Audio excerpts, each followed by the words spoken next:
Okay, and then there's more of the asterisks.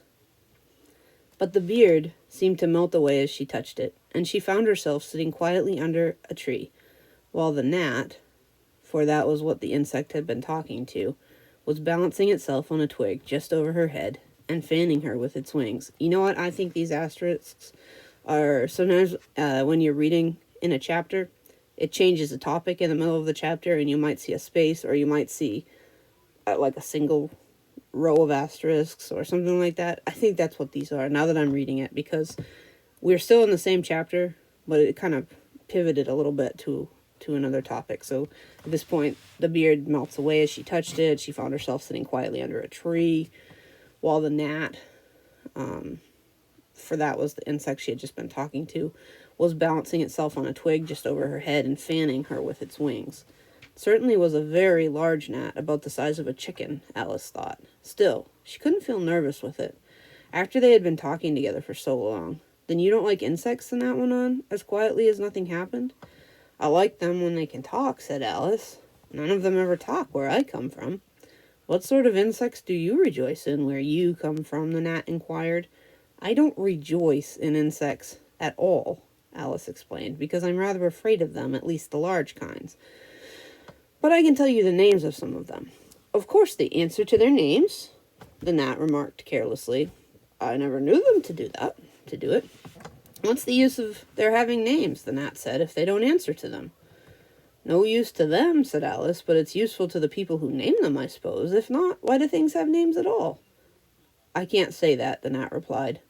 Further on, in the wood down there, they've got no names. However, go on with your list of insects. You're wasting time. Well, there's the horsefly, Alice began, counting off the names on her fingers. All right, said the gnat. Halfway up that bush you'll see a rocking horsefly if you look. It's made entirely of wood and gets about by swinging itself from branch to branch. What does it live on? Alice asked with great curiosity. Sap and sawdust, said the gnat. Go on with the list. Alice looked up at the rocking horsefly with great interest and made up her mind that it must have just been repainted. It looked bright and sticky. Then she went on. And there's the dragonfly. Look on the branch above your head, said the gnat, and there you'll find a snap-dragonfly. Its body is made of plum pudding, its wings of holly leaves, and its head is a raisin burning in brandy. And what does it live on? Frumenty and mince pie, the gnat replied, and it makes its nest in a Christmas box. Then there's the butterfly, Alice went on, after she had taken a good look at the insect with its head on fire, and thought to herself, I wonder if that's the reason insects are so fond of flying into candles, because they want to turn into snapdragonflies. Crawling at your feet, said the gnat. This would be a fun picture to draw. With all these different insects, you could even make up your own. Obviously, these are all made up, so. Crawling at your feet, said the gnat. Alice drew her feet back in some alarm. You may observe a bread and butter fly. Its wings are thin slices of bread and butter. Its body is a crust, and its head is a lump of sugar. What does it live on? Weak tea with cream in it. A new difficulty came to Alice's head. Supposing it couldn't find any, she suggested? Then it would die, of course.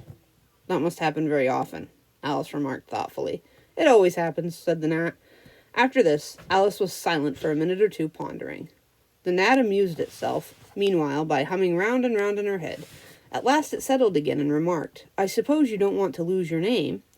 No, indeed, Alice said a little anxiously, and yet I don't know, the gnat went on in a careless tone. Only think how convenient it would be if you could manage to go home without it. For instance, if the governess wanted to call you to your lessons, she would call out, Come here! And there she would have to leave off, because there wouldn't be any name for her to call, and of course you wouldn't have to go, you know. That would never do, I'm sure, said Alice. The governess would never think of excusing me lessons for that. If she couldn't remember my name, she'd call me Miss, as the servants do. Well, if she said Miss and didn't say anything more than that remarked, of course you'd miss your lessons. That's a joke. I wish you had made it. Why do you wish I had made it? Alice asked. It's a very bad one. But the gnat only sighed deeply, while 2 large tears came rolling down its cheeks. You shouldn't make jokes, Alice said, if it makes you so unhappy. That's funny. Ironic, actually. Jokes are supposed to make you laugh, not cry. But in this reality, through this looking glass, they make you cry. Then came another of those melancholy little sighs, and this time the poor gnat really seemed to have sighed itself away, for, When Alice looked up, there was nothing whatever to be seen on the twig, and as she was getting quite chilly with sitting still so long, she got up and walked on. She very soon came to an open field, with wood on the other side of it. It looked much darker than the last wood, and Alice felt a little timid about going into it. However, on second thought, she made up her mind to go on. For certainly I won't go back, she thought to herself, and this was the only way to the 8th square. This must be the wood, she said thoughtfully to herself, where things have no names. I wonder what'll become of my name when I go in. I shouldn't like to lose it at all, because they'd have to give me another, and it would almost certain to be an ugly one. But then, the fun would be trying to find the creature who had got my old name. That's just like advertisements, you know, when people lose dogs, answers to the name of Dash, has on a brass collar. Just fancy calling everything you met Alice, till one of them answered. Only they wouldn't answer at all if they were wise. She was rambling on in this way, and when she reached the wood, it looked very cool and shady. Well, at any rate, it's a great comfort, she said, as she stepped under the trees, after being so hot, to get into the... What? She went on, rather surprised at not being able to think of the word. I mean, to get under this, you know, putting her head on the trunk of the tree. What does it call itself, I wonder? I do believe it's got no name. Why, to be sure it hasn't. She stood silent for a minute thinking, then she suddenly began again. Then it really has happened after all. And now, who am I? I will remember if I can. I'm determined to do it. But being determined didn't help much.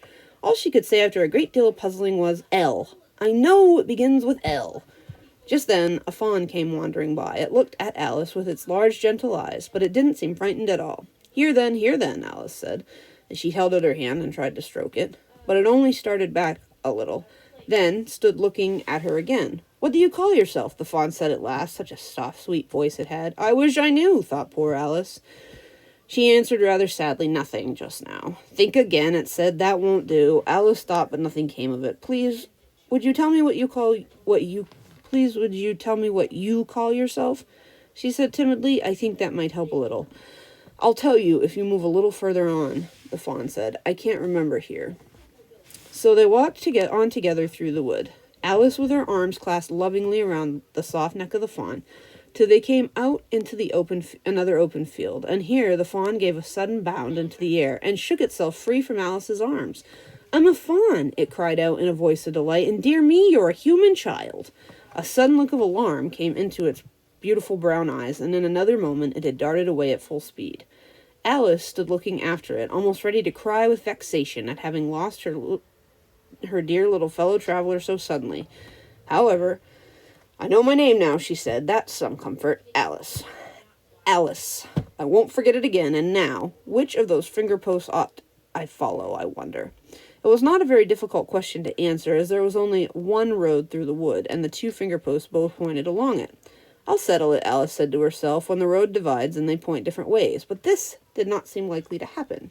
She went on, and a long way, but wherever the road divided, there were sure to be 2 finger posts pointing the same way. One marked to Tweedledum's house, and the other marked to Tweedledee. I do believe, Alice said at last, that they live in the same house. I wonder I never thought of that before, but I can't stay there long. I'll just call and say, how do you do, and ask them the way out of the wood. If I could only get to the 8th square before it gets dark. So she wandered on, talking to herself as she went, till, on turning a sharp corner, she came upon 2 fat little men, so suddenly that she could not help starting back, but in another moment she recovered herself, feeling sure that they must